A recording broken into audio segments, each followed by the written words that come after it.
Hello, what is your name? My name is Nelly Gamad, ma'am. How old are you? 46 years old, ma'am. What is your religion? Christian. Are you married?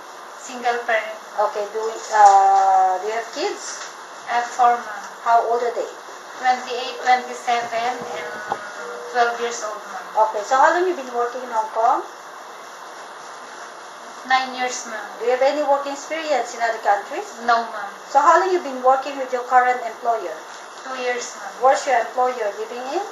Peak. How many square feet of your employer's house? 2,000, ma'am.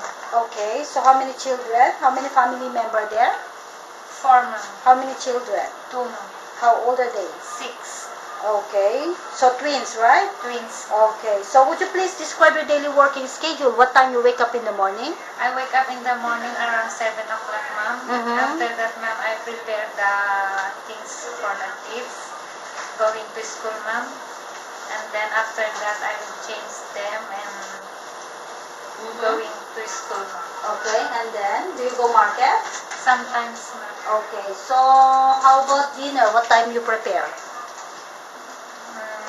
Sometimes I prepare 5 o'clock. 5 o'clock, and We then start eating 6:30 or 7 okay, o'clock. okay. So what time you go to bed? Around 10 o'clock. 10 o'clock. Okay, thank you so much.